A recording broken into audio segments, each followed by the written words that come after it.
Hi there, Nigel Saunders here of KW Bonsai. This morning we're going to be working on our Pink Pixie Bougainvillea Bonsai. And what we're going to be doing is preparing the surface of the soil, or medium, for our club show. In our last video on this tree, which was just in July, we repotted it into its new pot.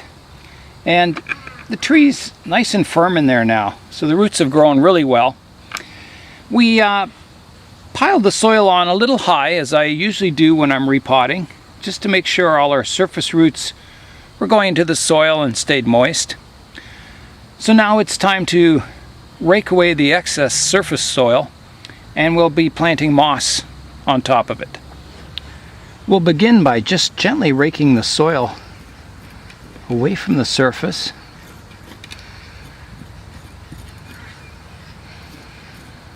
In a radial pattern, so we don't tear any roots that have grown along the surface.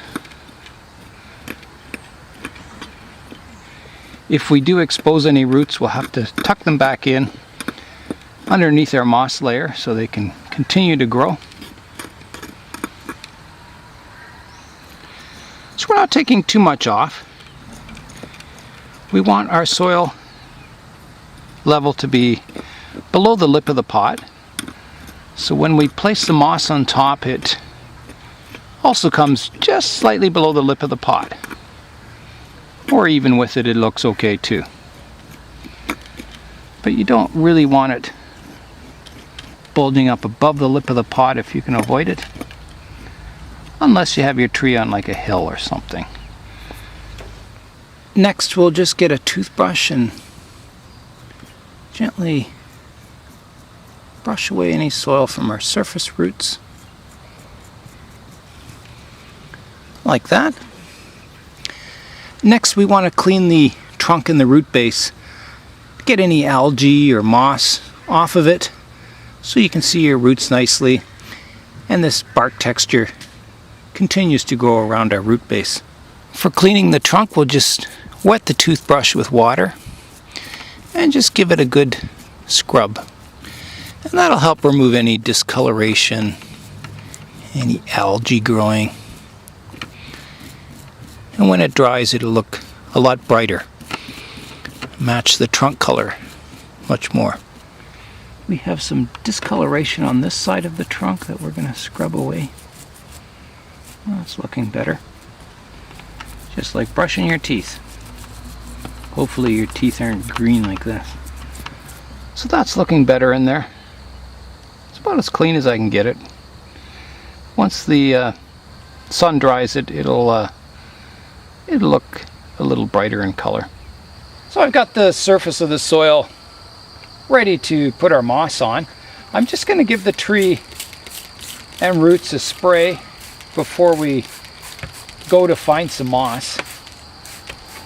So the next thing we want to do is find some really nice fine moss.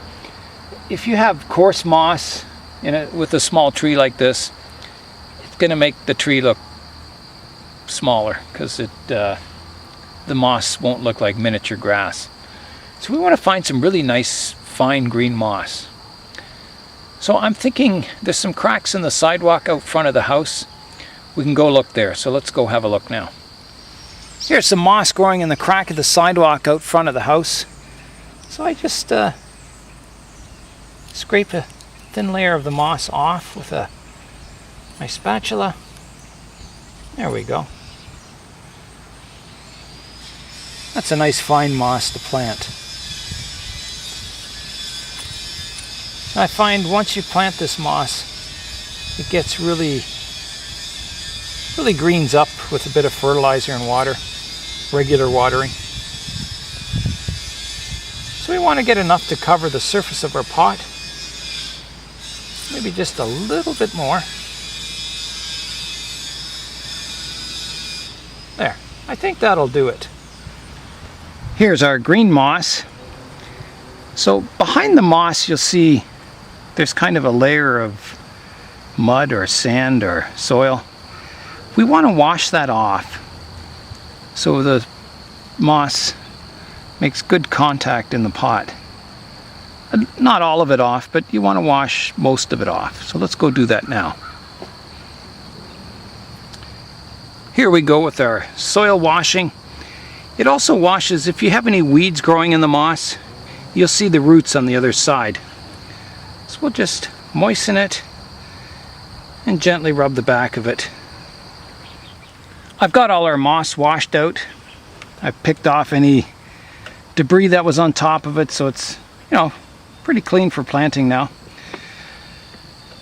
So the next step is to plant the moss on our tree. Before you do that, I want you to think of the surface of your pot as a landscape. What kind of look are you after? It's not just a matter of slapping moss on the pot. You want to make the tree look miniature. So usually under a deciduous tree like this, you don't get a lot of grass growing. It's usually shaded out. So I'm going to put a bit of sand around the base of the tree, and then the moss will be in the perimeter where it gets light. So here goes with the sand. I'm just going to place a bit around the base here.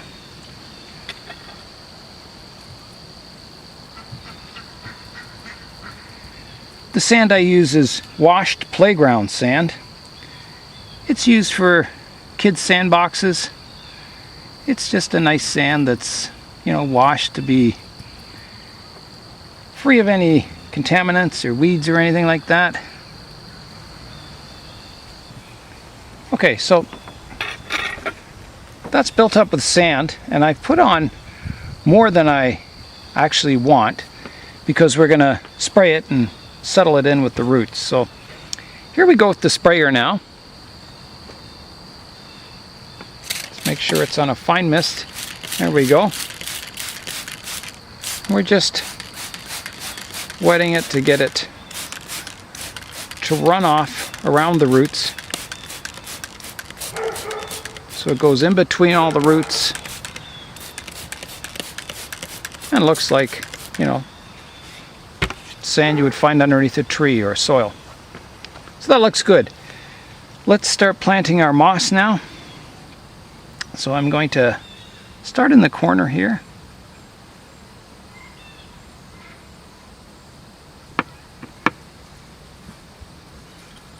Pushing it down. So it makes nice contact with the soil.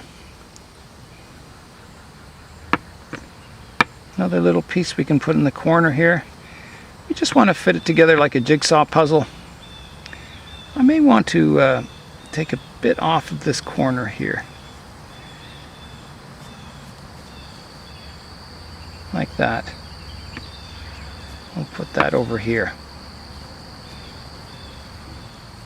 And here goes another piece of moss. Back corner here. A lot of people ask me, does planting the moss or keeping moss on the surface of your bonsai interfere with your watering? And no, it doesn't. If you keep a thin layer of moss.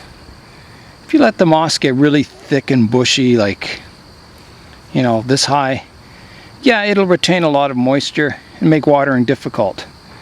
But a fine layer of moss like this, it waters normally. It doesn't hurt, doesn't hold too much humidity in the soil or anything. It doesn't cause any problems with the tree. Our next step is we're just going to put some more sand on, just so it makes all the moss kind of blend in with the surface in a really nice way. Kind of fills in all the gaps and cracks. So next we're going to get our spray bottle and start misting it all.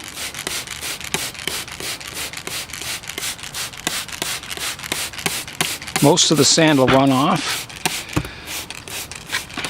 I think we'll just spray this side a little more. A little too much sand and not enough moss showing.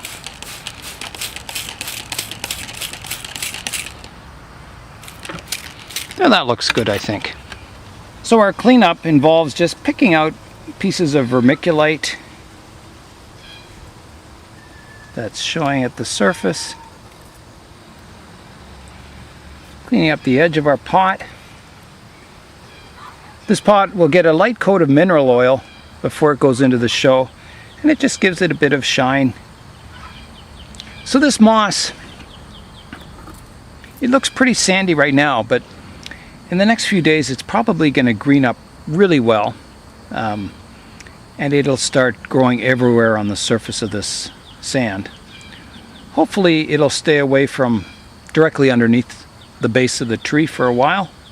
It'll eventually start crawling back up, but we'll have to, manage our moss, keep it trimmed short with scissors, and peel it away from the base of the tree. All this work with the moss is being done a couple of weeks prior to the show. That'll give all this moss time to grow and green up. I've seen a lot of trees in shows where, you can tell the moss was put on the night before. There's clumps of moss of different varieties and textures, and it just looks like a patchwork quilt of mosses and doesn't give the tree an established look. It kind of does the opposite. It gives the tree a temporary look, like it was just prepared for the show. So that's why I'm doing all this work to the moss a couple of weeks before the show, so it has a nice established look in the pot. It's a good idea to take photographs of your tree and have a look in the photographs and look for details that give away the size of the tree. Why doesn't this look like a great big mature tree growing in nature? Other than, the size of the leaves. What details in your ground cover, your root structure and that just give it away as a miniature tree rather than a large tree. And these are the details that you want to look at and try and correct in future. We're starting to get some really nice flowers on our bougainvillea. Some nice pink flowers. So it should look pretty good for the show, I think. Our moss will green up and all will be well. That's all for our Pink Pixie Bougainvillea Bonsai. So Nigel Saunders of KW Bonsai. Do something green today. When you go camping, leave your campsite cleaner than it was when you got there. Thanks for watching, and we'll see you next time.